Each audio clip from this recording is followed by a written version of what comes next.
Good morning students. Welcome to SR Biology online classes. My name is Sampat राजनागर। तो आज अपने start करने वाले हैं फल के बारे में। और अभी तक अपन ने पूरा लगभग चैप्टर फिनिश के दौर पर हैं। अपन ने जो देखा है पहले बीज की संरचना के बारे में देखा। वो बीज में किस प्रकार से बीज पत्र पाए जाते हैं, किस प्रकार से उसका बीज आवरण पाया जाता है, किस प्रकार से उसका भ्रूण होता है, ऐसा अपन ने स्ट्रक्चर के बारे में देखा। उसके बाद अपन ने देखा कि किस प्रकार से उसका बीज की प्रसुप्ति पाई जाती है, कि बीज अंकुरण किस प्रकार से होता है, कितना टाइम बाद होता है। सभी का बीज प्रसुप्ति अलग अलग होता है। बीज प्रसुप्ति के बाद अपना स्टार्ट होने वाला है फल। तो निषेचित अंडाशय से किस प्रकार से फल बनता है, तो उस फल को अपन यहाँ पर डिफाइन करने की बात कर रहे हैं। तो फल क्या होता है? निषेचित अंडाशय से बनने वाली संरचना को फल कहा जाता है। निषेचित अंडाशय से बनने वाली संरचना को क्या कहा जाता है? फल कहा जाता है। और पुष्प से फल के निर्माण को, पुष्प से जो फल का निर्माण होता है उस दौरान क्या क्या परिवर्तन होते हैं? पुष्प में पुष्पवृंत होता है, पुष्प में बाह्य दलपुंज, वर्तिका, पुंकेसर, अंडाशय, भित्ति, संपूर्ण अंडाशय, युग्मनज और बीजांड, ये सब संरचनाएं पुष्प में पाए जाते हैं। जैसे निषेचन होता है तो निषेचन के बाद क्या होता है? पुष्पवृंत फल और अंत में परिवर्तित हो जाता है। बाह्य दलपुंज, वर्तिका, पुंकेसर, ये जब जड़ जाते हैं।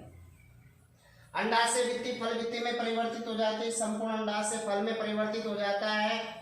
और यहाँ पर जो निषेचन के फलस्वरूप क्या होता है? जो युग्मनज होता है वो भ्रूण में परिवर्तित हो जाता है।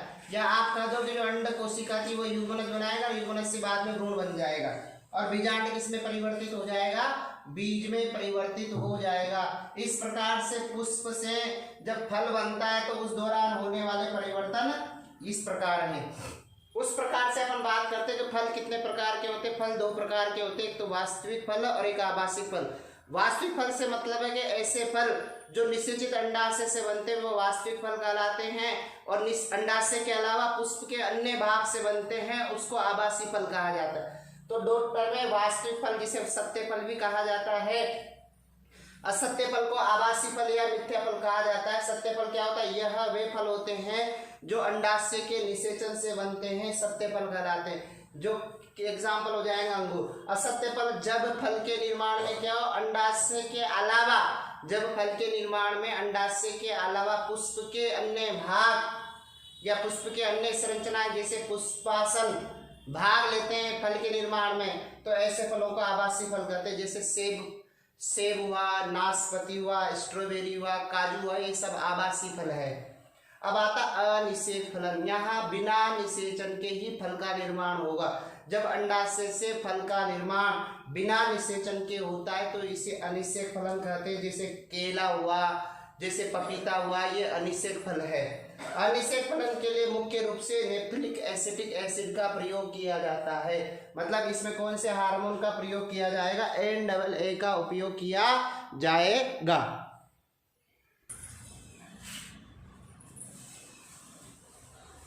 चैप्टर की समरी देखते हैं। चैप्टर की समरी में क्या क्या है एक बार आप स्क्रीनशॉट खींच लेना, जिससे कि क्या हो जाएगा, पूरा चैप्टर का एक व्यू हो जाएगा। अपन ने देखा कि जो एंजियोस्पर्म प्लांट होते हैं, आवर्त बीजी पादप होते हैं, उनमें फ्लावर बनता है। फ्लावर में जो मेल पार्ट और फीमेल पार्ट होता है उसको क्या बोला जाता है? कार्पल और स्टेमन कहा जाता है। क्या बोला जाता है? कार्पल और स्टेमन। कार्पल को मेगास्पोरोफिल और स्टेमन को माइक्रोस्पोरोफिल कहा जाता है। जो स्टेमन होता है उस स्टेमन में क्या पाया जाता है? एंथर पाया जाता है। एंथर के अंदर क्या प्रेजेंट होती है? माइक्रोस्पोरेंजियम प्रेजेंट होती है। जो माइक्रोस्पोरेंजियम होती है उसमें माइक्रोस्पोर मदर सेल प्रेजेंट होती है। और यह मेगा जो स्पोरोफिल होती है उस मेगा स्पोरोफिल में क्या प्रेजेंट होता है? मेगास्पोरेंजियम या ओव्यूल प्रेजेंट होती है। और उस ओव्यूल के अंदर न्यूसिलस प्रेजेंट होता है। न्यूसिलस के अंदर माइक्रोस्पोर मदर सेल होती है। अब इन मेगास्पोर मदर सेल होती है। जो मेगास्पोर मदर सेल और जो माइक्रोस्पोर मदर सेल होती है इनमें मियोसिस होता है, अर्धसूत्री विभाजन होता है, जिसके फलस्वरूप इनमें गेमेट्स का फॉर्मेशन होगा। तो माइक्रोस्पोर मदर सेल में मियोसिस होगा तो क्या बनेगा, माइक्रोस्पोर बनेगा या पोलन ग्रेन बनेगा। इस पोलन ग्रेन का क्या होगा, पोलिनेशन होगा। पोलन ग्रेन का क्या होगा, पोलिनेशन होगा।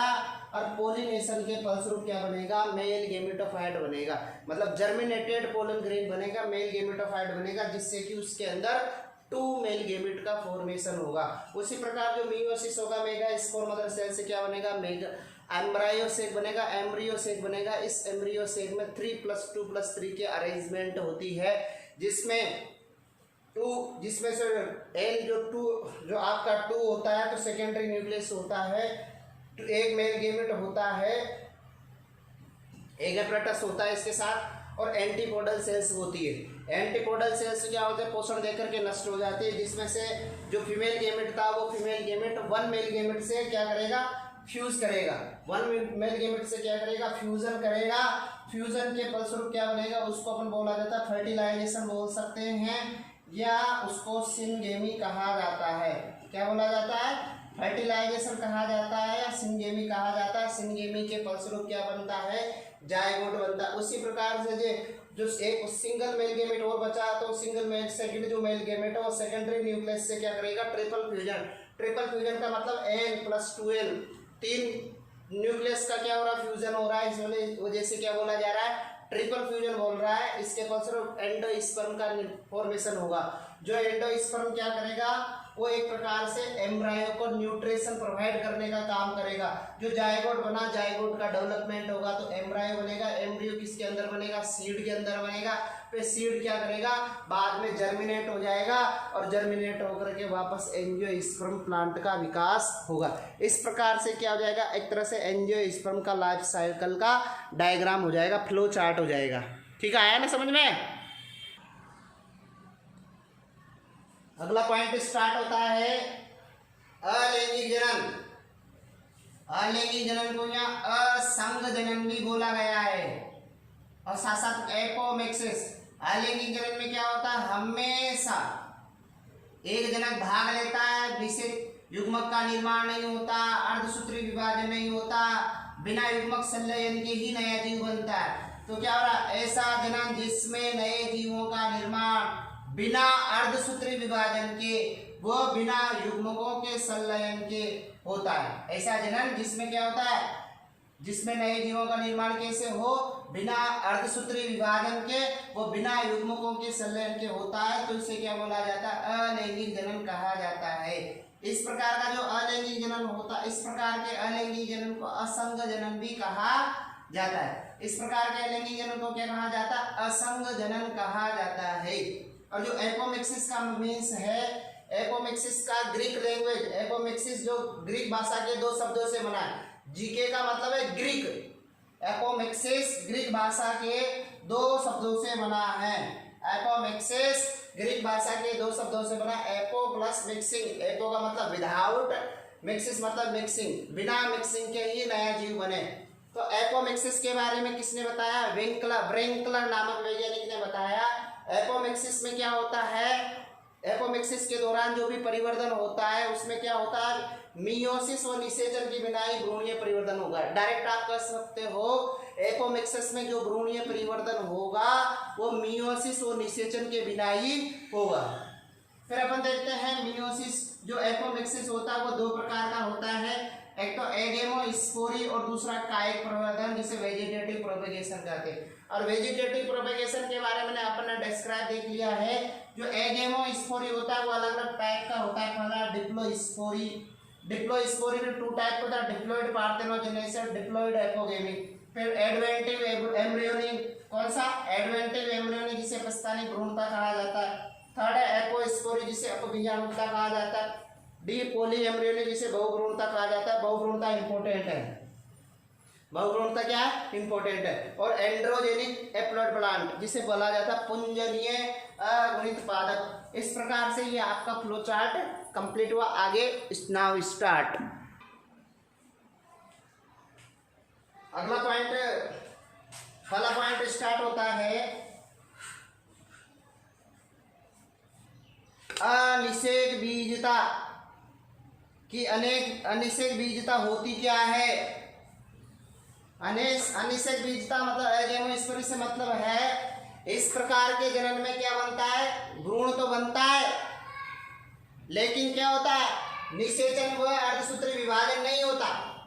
भ्रूण बनेगा लेकिन उस भ्रूण के बनने में क्या बनता है, निषेचन व अर्धसूत्री विभाजन नहीं होगा। इसे अगेमोस्पोरी कहते हैं। अर्थात आप कह सकते हो कि इस प्रकार के पादपों में परिवर्धन, तो परिवर्धन किसके द्वारा होता है, इस प्रकार के पादपों में जो परिवर्धन होगा वो किसके द्वारा होगा, बीजों के द्वारा होता है। किसके द्वारा होता है, बीजों के द्वारा होता है। किंतु भ्रूण के निर्माण में, किसके निर्माण में, भ्रूण के निर्माण में क्या नहीं होता, भ्रूण के निर्माण में क्या नहीं होता, मियोसिस व युग्मकों का संलयन नहीं होता। भ्रूण के निर्माण में क्या नहीं होता, मियोसिस व युग्मकों का संलयन नहीं होता है। तो ध्यान में रखना, जो अगेमोस्पोरी है वो दो प्रकार की होती है। क्या डायरेक्ट कह सकते हो, अनिषेक बीजता निम्न प्रकार की होती है। फर्स्ट पॉइंट है द्विगुणित बीजाणुता। कौन सी, द्विगुणित बीजाणुता। इसमें क्या होगा, आर्किस्पोरियल सेल प्रस्फुटक कोशिका क्या करेगी, विभेदित होगी, और विभेदित होकर के क्या बनाएगी, मेगा स्पोर मदर सेल गुरु बीजाणु मात्र कोशिका बनाएगी। और इस मेगा स्पोर मदर सेल में क्या होगा, अर्धसूत्री विभाजन नहीं होगा, और बिना अर्धसूत्री विभाजन के ये क्या करेगी, भ्रूण कोश का निर्माण करेगा। तो ध्यान में रखना, आर्किस्पोरियल द्विगुणित होती है तो मेगा स्पोर भी द्विगुणित होगी। बिना अर्धसूत्री विभाजन के जो भ्रूण कोश बनेगा वो भी द्विगुणित होगा। तो भ्रूण कोश कैसा होता है, द्विगुणित होता है। तो इसके द्विगुणित अंड कोशिका से क्या होगा, बिना निषेचन के ही भ्रूण बनेगा।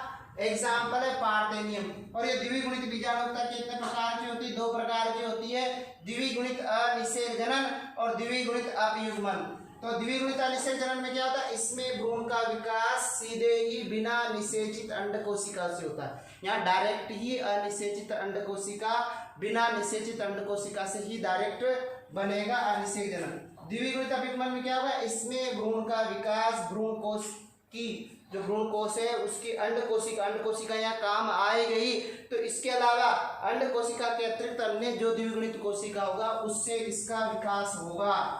अपस्थानिक भ्रूणता से मतलब है इसमें भ्रूण का विकास भ्रूण कोश के अतिरिक्त, जो भ्रूण कोश में कोशिकाएं होती है, जैसे अंड कोशिका होती है, सहायक कोशिका होती है, द्वितीय केंद्रक होता है, प्रतिमुखी कोशिका होती है, इनके अलावा जो बाहर की ओर होती है, भ्रूण कोश के बाहर उपस्थित कोई भी पादप की द्विगुणित कोशिका सीधे ही करती है, तो इसे इस द्विगुणित कोशिका से क्या करती है, जायगोट का व्यवहार करेगी। जैसे बीजांड का ऐसे डायरेक्ट बने तो सिट्रस ओपन से मेंजिफेर आ जाएगा, और अध्यावरण से डायरेक्ट बने तो स्पाइरेंथस आ जाए। इस प्रकार से जो अनिषेक बीजता है उसमें क्या हो रहा है, भ्रूण तो बन रहा है लेकिन उसमें निषेचन वर्धसूत्री विभाजन नहीं हो रहा। अर्थात आप कह सकते हो कि इस प्रकार का जो प्रवर्धन होता है वो बीजों के द्वारा तो होता है, किंतु उसमें भ्रूण के निर्माण में क्या नहीं होता, मियोसिस और गेमेटिक फ्यूजन नहीं होता।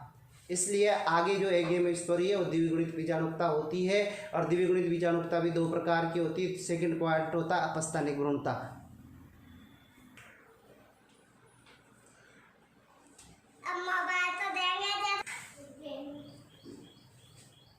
अगला पॉइंट स्टार्ट होता है अपबीजाणुता।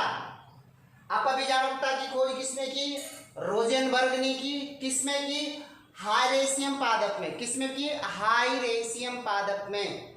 इसके अंतर्गत क्या हुआ, जो भी पादप है उस पादप में कोई भी द्विगुणित कोशिका, किसके अलावा, मेगा स्पोर मदर सेल के अलावा कोई भी कोशिका में क्या होगा, बिना अर्धसूत्री विभाजन के क्या होगा, भ्रूण कोश का या मादा युग्मकोद का निर्माण होगा। और इसमें हमेशा युग्मकोद से हमेशा क्या बनेगा, द्विगुणित। इसमें हमेशा युग्मकोद भी कैसा रहेगा, द्विगुणित होगा, जैसे रेननकुलस रूबस में। अब आता है बहुभ्रूणता, ये इंपॉर्टेंट है। अब बहुभ्रूणता के बारे में आता ही है, क्या था, जब एक बीज के अंदर एक से अधिक भ्रूण बनते हैं तो इसे बहुभ्रूणता कहते हैं। बहुभ्रूणता की खोज सर्वप्रथम ल्यूवेनहोफ ने संतरा के बीजों में की। बहुभ्रूणता अधिकांशतः कैसे किसमें पाई जाती है, जिम्नोस्पर्म में पाई जाती है। लेकिन कुछ एंजियोस्पर्म जैसे कि संतरा, नींबू, तंबाकू, आम आदि में भी पाई जाती है। प्राकृतिक रूप से उत्पन्न की गई भ्रूणता को क्या बोलते हैं? स्वतः बहुभ्रूणता कहा जाता है। और कृत्रिम रूप से उत्पन्न की गई भ्रूणता को उत्प्रेरित बहुभ्रूणता कहा जाता है। बहुभ्रूणता निम्न प्रकार की होती है। पहला है वास्तविक बहुभ्रूणता और दूसरा है आभासी बहुभ्रूणता। वास्तविक बहुभ्रूणता से मतलब है जब एक ही भ्रूण कोश के अंदर एक से अधिक भ्रूण का निर्माण हो। जब एक ही भ्रूण कोश के अंदर एक से अधिक भ्रूण का निर्माण हो तो इसे वास्तविक बहुभ्रूणता कहते हैं। वास्तविक बहुभ्रूणता किसके कारण विकसित हो सकती है? युग्मनज से विकसित हो सकती है, सहायक कोशिकाओं के निषेचन से उत्पन्न हो सकती है और ध्रुवीय कोशिकाओं से हो सकती है। जो सहायक युग्मनज से होती है निम्फिया और तंबाकू में सहायक कोशिकाओं के निषेचन से होती है, सेजिटेरिया, एरिस्टोलोकिया, पीली कटेली में, और ध्रुवीय कोशिकाओं से अल्मस और पास्पेलम से। आगे स्टार्ट करते हैं। आभासी बहुभ्रूणता। आभासी बहुभ्रूणता क्या होती है? जब बीजांड में क्या बने? अलग अलग भ्रूण। जब बीजांड में क्या बने? अनेक भ्रूण अलग अलग भ्रूण कोशों से उत्पन्न होते हैं तो इसे क्या बोला जाता है? आभासी बहुभ्रूणता। आभासी से मतलब है कि कोई बीजांड हो और उस बीजांड में अनेक भ्रूण अलग अलग भ्रूण कोशों में उत्पन्न होते हैं तो इसे आभासी बहुभ्रूणता कहते हैं। अगला पॉइंट आता है पुंजनीय अगुणित प्लांट या एंड्रोजेनिक हैप्लॉइड प्लांट। क्या होता है? इसको सबसे पहले गुआ एंड माहेश्वरी ने प्राक कोष को संवर्धन कर माध्यम पर उगाया और इस संवर्धन माध्यम से अगुणित और द्विगुणित दोनों प्रकार के पादप विकसित किए। प्राक कोष के संवर्धन से प्राप्त द्विगुणित पादपों का विकास तो बीजाणुधानी की वित्ति से हुआ, किंतु जो अगुणित जो पादप हुए वो परागकण से विकसित होते हैं। इस प्रकार प्राप्त हुए अगुणित पादप को क्या बोला जाता है? पुंजनीय अगुणित पादप, एंड्रोजेनिक हैप्लॉइड प्लांट कहा जाता है। एग्रोफोरेस्ट्री एंड हॉर्टिकल्चर के लिए पौधे के किसी भी भाग से प्राप्त कोशिका या उत्तक के तीव्र गति से काय जनन को क्या बोला जाता है? सूक्ष्म प्रवर्धन कहा जाता है। इसका बाद में अपन डिटेल से स्टडी करेंगे 9 चैप्टर में। असंजनन क्या होता है? असंजनन का महत्व है। असंजनन के द्वारा क्या उत्पन्न की जाती है? बहुभ्रूणता उत्पन्न की जाएगी। असंजनन के द्वारा बिना अर्धसूत्री विभाजन और बिना निषेचन के भ्रूण बनाए जाएंगे। असंजनन के द्वारा अगुणित और द्विगुणित भ्रूण बनाए जाएंगे। और जिन पौधों में बीजांड या बीज कम संख्या में बनते हैं उनमें असंजनन के द्वारा बहुभ्रूणता उत्पन्न होगी और असंजनन के द्वारा उत्पन्न संतति किसके समान होगी? जनक के समान होगी। इस प्रकार से आज अपना कंप्लीट एक चैप्टर फर्स्ट चैप्टर और सेकंड चैप्टर हो गया। तो इस चैप्टर को फिर आगे कंप्लीट होते ही एंड है और आगे देखते हैं कि इस चैप्टर को आप लाइक कीजिए, सब्सक्राइब कीजिए और आगे शेयर कीजिए। आगे देखते हैं।